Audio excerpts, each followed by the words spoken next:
আজকে থেকে সম্ভবত 15-20 বছর হবে, এরকম সময় হবে। তখন সোনার ভরি ছিল 22,000 টাকা, মনে আছে আপনাদের?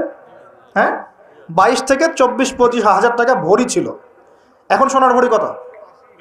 1 লাখ টাকা, 80,000 টাকা। আচ্ছা, এখন এখন মনে করেন, বুঝেন, ভালো করে বুঝেন। মনে করেন এখন আমি 1 লাখ টাকা দিয়ে 1 ভরি সোনা কিনলাম, ঠিক আছে? বুঝতে পারতেছেন?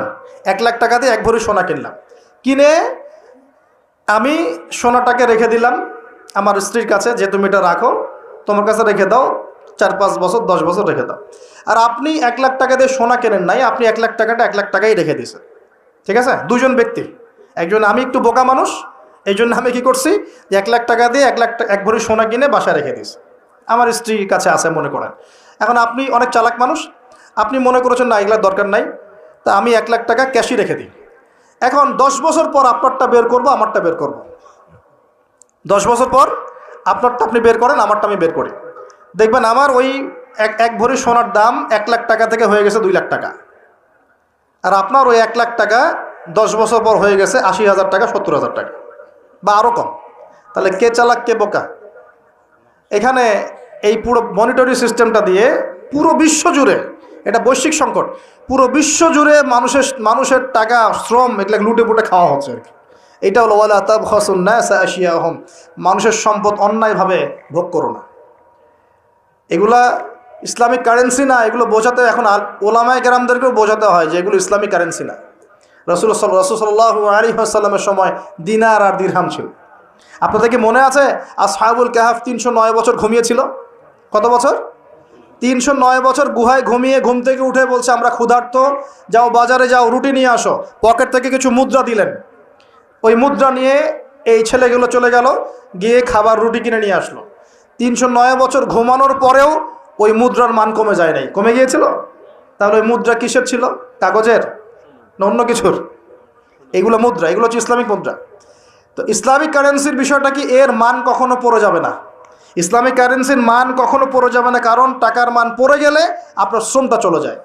ওই যে 1 লাখ টাকা হয়ে গেল 70,000 টাকা, তার মানে 30,000 টাকা শ্রম আপনি হারিয়ে ফেললেন। ওই 30,000 টাকা কামাই করতে হয় নাই, কামাই করার জন্য এই পাথর ভাঙতে হয় নাই, কষ্ট করতে হয় নাই, কত কষ্ট করতে হয়েছে, তারপরে আপনি 30,000 টাকা পেয়েছেন। এমন মান যদি গায়েব হয়ে যায়, তার মানে আপনার শ্রম তো চলে গেল। আর আমি যদি আপনাকে বলি ভাই আমার খেতে কাজ করেন 1 মাস, বেতন হলো 30,000 টাকা, আপনি 1 মাস কাজ করলেন, 1 মাস কাজ করার পরে আমি বললাম টাকা দিতে পারবো না, আমাকে আস্ত রাখবেন না পিটাবেন? এটা জুলুম হবে কি না? কিন্তু এভাবেই বিশ্ব থেকে মানুষের সম্পদ আস্তে আস্তে গায়েব, কোথায় যে গায়েব হয়ে যাচ্ছে। আসলে যখন এখানে একটা পাত্র, এখানে একটা পাত্র আছে, এখান থেকে পানি নিয়ে আমি এখানে ঢাললাম, তাহলে কোনো জায়গা থেকে পানি গিয়ে কোনো জায়গাতে পড়লো নাকি? নাকি পানিটা বাতাসে গায়েব হয়ে গেছে? হ্যাঁ, বুঝতে পারেন নাই? ব্যবসা করছেন, লাভ লস, কেউ লাভ করবে কেউ তো লস করবে, নাকি? নাকি এটা গায়েব হয়ে যাবে, বাতাসে গায়েব হয়ে যায়?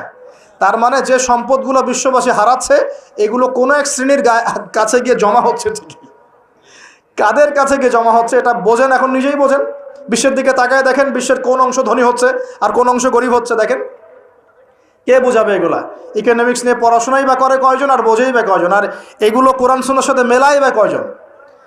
তো ওয়ালা তাবখাসুন নাস আশিয়াহুম, এই যে আয়াতটা গভীর আয়াত, তোমরা মানুষের সম্পদ অন্যায়ভাবে লুটে পুটে খেও না, যেটা এখনকার বিশ্বের সুন্নত হয়ে গেছে। 3টা পাপের সাথে আরেকটা পাপ ছিল ওয়াউফুল কাইলা ওয়াল মিজান, এই তোমরা ভালো করে মাপে ওজন ঠিক করে দিবে।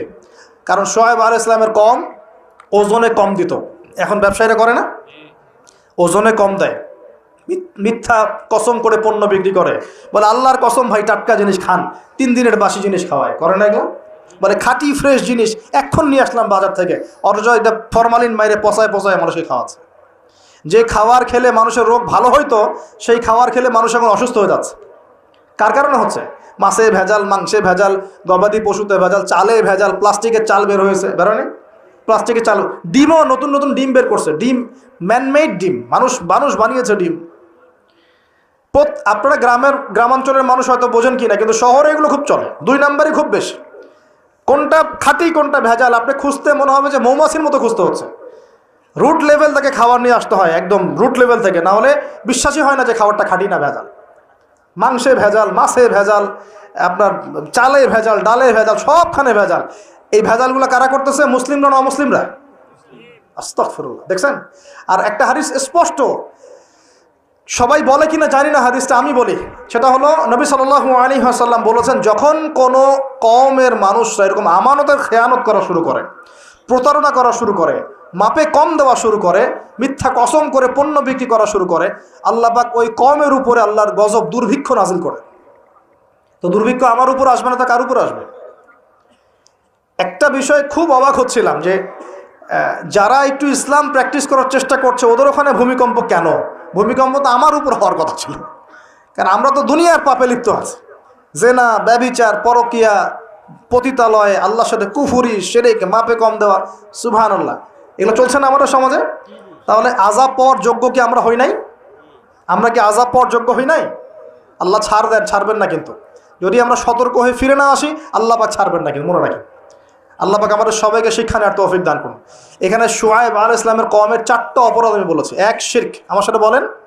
একটা হলো শিরক, যেটা আমি ব্যাখ্যা করে দিলাম, 3 ভাগে হয়, কথায় হয়, কাজে হয়, চিন্তায় হয়। 2 নাম্বার কুফর, যেটা মানে আল্লাহর বিধানকে অস্বীকার করা। 3 নাম্বার হচ্ছে মাপে কম দেয়া, যেটা আমরা এখন অহরহ দিচ্ছি, ভেজাল, পণ্যে ভেজাল, ব্যবসায়ীরা সতর্ক হয়ে যান। আর 4 নাম্বার হচ্ছে কি? মানুষের সম্পদ অন্যায়ভাবে লুটে পুটে খাওয়া। এই যে দুর্নীতি, সুদ, ঘুষ, এগুলোর মধ্য দিয়ে আমরা সবার সম্পদ লুটে পুটে খাচ্ছি। এই 4টা পাপ করতো বলে আল্লাহ পাক কি করেছেন শোনেন এবার। এই 4টা পাপ করতো বলে আল্লাহ রাব্বুল আলামিন কোরআনে, এই আল কোরআনুল কারীমে 4 বার এই আয়াত নাজিল করেছেন। কতবার? 4 বার। মিলও আছে, 4টা পাপ 4 বার আয়াত আল্লাহ পাক নাজিল করেছেন। যে ফাকাযযাবুহু, তারা শুআয়বের কওম শুআয়বকে অস্বীকার করলো। ফাকাযযাবুহু ফাআখাযাতহুমুর রাজফাতু ফাসবাহু ফি দারিহিম জাসিমিন। এই যে 4টা পাপ করতে থাকলো, আর শুআয়ব তাদেরকে দাওয়াত দিল আলাইহিস সালাম, তারা শুআয়বকে অস্বীকার করলো, তখন তাদেরকে পেয়ে বসলো আমার পক্ষ থেকে প্রচণ্ড একটা ভূমিকম্প। বলেন নাউজুবিল্লাহ। পৃথিবীর ইতিহাসে সর্বপ্রথম এই কওমে শুআয়ব, এই যে কওমে মাদিয়ান, শুআয়ব আলাইহিস সালামের কওম, এই কওমকে ভূমিকম্প দিয়ে ধ্বংস করা হয়েছে। পৃথিবীর ইতিহাসে প্রথম কোন কওমকে ধ্বংস করা হয়েছে ভূমিকম্প দিয়ে? শুআয়ব আলাইহিস সালামের কওম, কওমে মাদিয়ানকে। কিভাবে? আল্লাহ পাক মেঘ দিয়েছেন, কালো মেঘ। তারা মনে করেছে খুব বৃষ্টি হবে, তারা সবাই এক জায়গায় জড়ো হয়েছিল। তার আগে প্রায় 40 দিন পর্যন্ত বৃষ্টি নাই, খুব খরা, ফসল ফলছে না, দুর্ভিক্ষ হচ্ছে। এই যে মাপে কম দিলে দুর্ভিক্ষ হয়, দুর্ভিক্ষ হচ্ছে, কোনো ফসল ফলে না। তখন একদিন আল্লাহ পাক দিলেন কি? এই যে কালো মেঘ। সবাই মনে করলো হ্যাঁ এখন এবার বৃষ্টি হবে, এবার বৃষ্টি হবে, সবাই চলো, খুশি, সবাই খুব উৎফুল্ল। সবাই মিলে জড়ো হলো একটা জায়গায় যেখানে কালো মেঘ জমেছিল। আল্লাহ পাক ওই পুরো জায়গাটাকে ভূমিকম্প দিয়ে ধসিয়ে দিল মাটির মধ্যে। সর্বপ্রথম আল্লাহ পাক ভূমিকম্প দিয়ে ধ্বংস করলেন শুআয়ব আলাইহিস সালামের কওমকে 4টা অপরাধের কারণে। 1, তারা শিরকের পাপে লিপ্ত ছিল। 2, তারা কুফরির পাপে লিপ্ত ছিল। 3, তারা মাপে কম দিত। আর 4, তারা অন্যের সম্পদ অন্যায়ভাবে গ্রাস করে আত্মসাৎ করে ফেলত। এই 4টা পাপ আমাদের মধ্যে আছে কিনা ভাই? আছে কি না? এখন নবী সাল্লাল্লাহু আলাইহি ওয়াসাল্লাম আমাদেরকে সতর্ক করছেন, হে আমার উম্মত, তোমাদেরকে আল্লাহ মাফ করে দিবেন তোমরা যদি শিরকের পাপ না করো, কুফরি না করো, খালি লা ইলাহা ইল্লাল্লাহ মন থেকে পড়লে আল্লাহ মাফ করে দিবে ইনশাআল্লাহ। 5 ওয়াক্ত নামাজ ঠিক করে পড়ো, জাকাত দাও, রমজানের সওম রাখো, আমিরের আনুগত্য করো, একে অপরের প্রতি মহব্বত রাখো, ইনশাআল্লাহ আল্লাহ তোমাদেরকে মাফ করে দিবেন। কিন্তু তিনি সতর্ক করলেন। নবী সাল্লাল্লাহু আলাইহি ওয়াসাল্লাম বললেন, বাইনা ইয়াদাই সাআহ। এইবার এই হাদিসগুলো একটু ভালো করে শোনেন, আস্তে আস্তে আমি শেষ করছি।